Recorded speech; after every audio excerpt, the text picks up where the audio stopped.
Prutas Unlimited. Eat all you can sa Timpopo Festival ng Kidapawan City.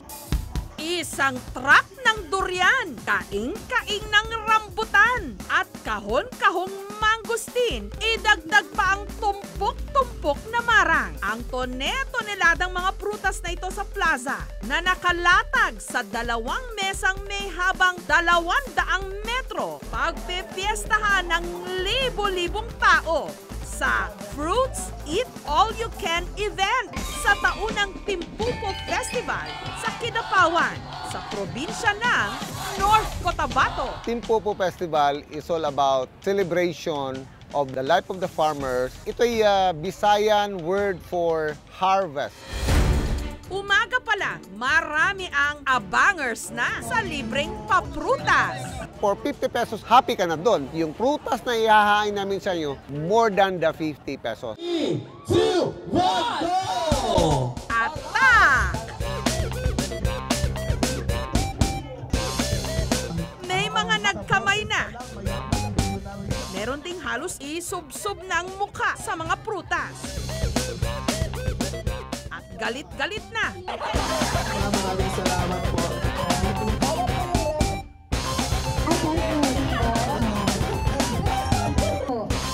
Naghalo ang balat sa tinalupan. Ang pamilyang ito nanggaling pa ng Cebu para lang maki-unli fruit trip. Nakakabusog. Maraming tao, maraming prutas. Amazing. May pa-contest din ang pabilisan sa pag-ubos ng mga prutas.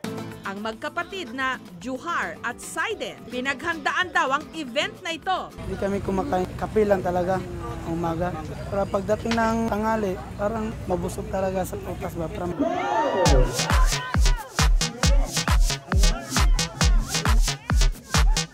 Sa loob lang ng 3 minuto, ang kanilang plato wipe out. Every night, pag-contest mga diri, anytime makadaog yun mi, makasulod mi sa katulong.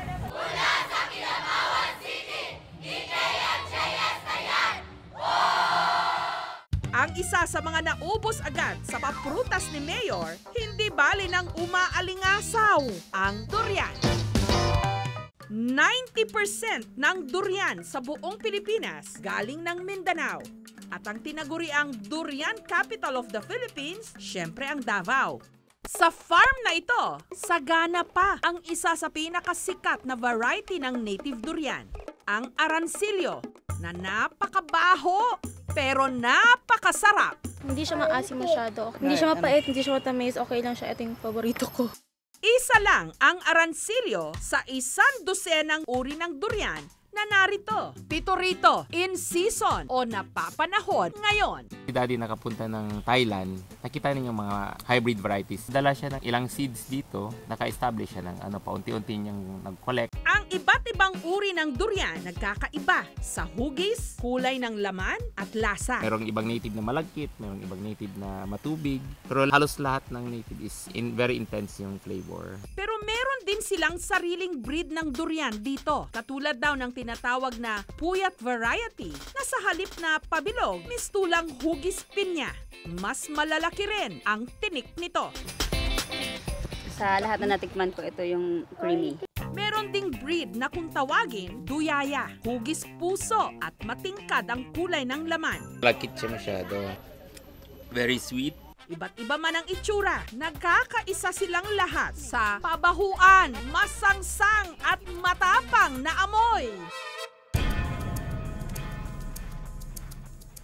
Abot na siya sa target na number of days. And then yung tinutok-tok na rin, yung inaakyat yun yung harvester. Titingnan yung viability ng thorn. Pagbubuksan po natin, hanapin niyo pong linya. Yan sa...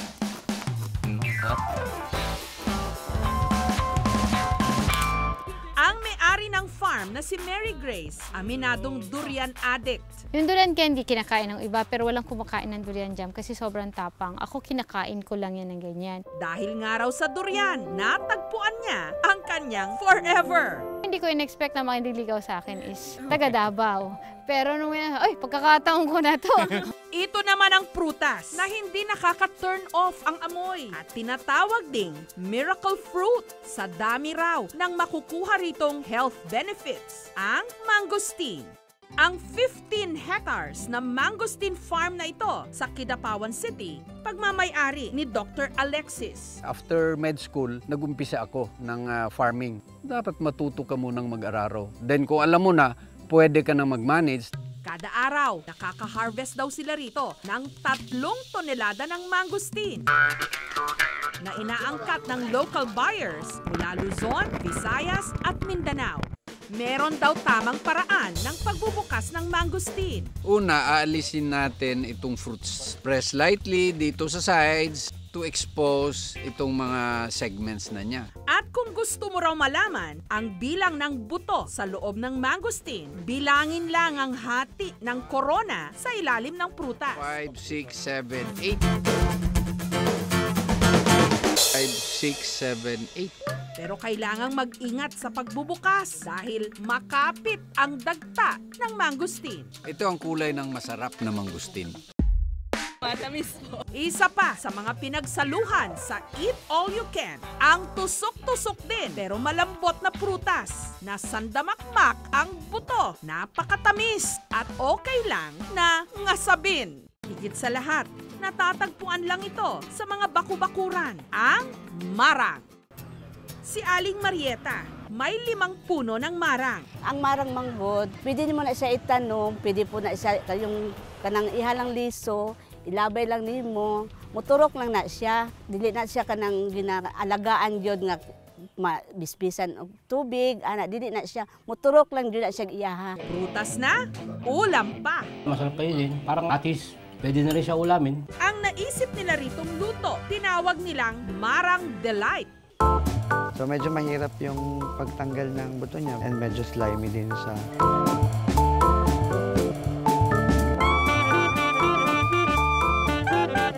Sarap. Manamis na meat, creamy. Wala rin daw tapon sa marang dahil pati buto nito pwedeng lutuin katulad ng sa langka.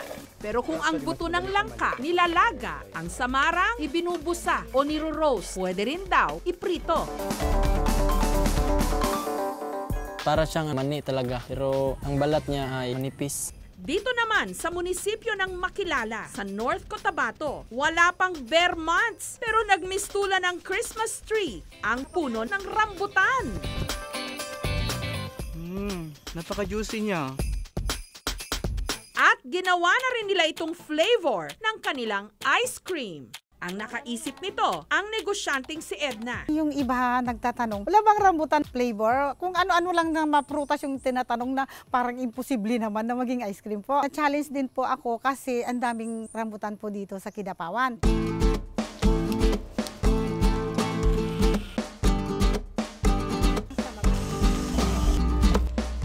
Tapos ipapasok po natin to sa freezer. Ito na! Ice cream na po siya. Masarap ma'am, malasahan mo talaga yung lasa ng prutas. Pagpaaral ng mga anak ko, siya po yung nakabayad ng utang namin, nakapundar kami ng lahat po. Mas maganda po yung healthy na ice cream. Huwag na tayong magtaka kung bakit napakasagana sa prutas ang Mindanao. Volcanic kasi ang kanilang lupa, mayaman, mataba, mainam pagtaniman ng sari-saring mga prutas at gulay. Malaking tulong yung prutas sa ating magsasaka. Kasi karamihan dito ng mga farmers, industrial farming na. Kaya sana yumabong pa ang industriya ng mga prutas ng Mindanao para umangat din ang kabuhayan at buhay ng ating mga kababayan dito.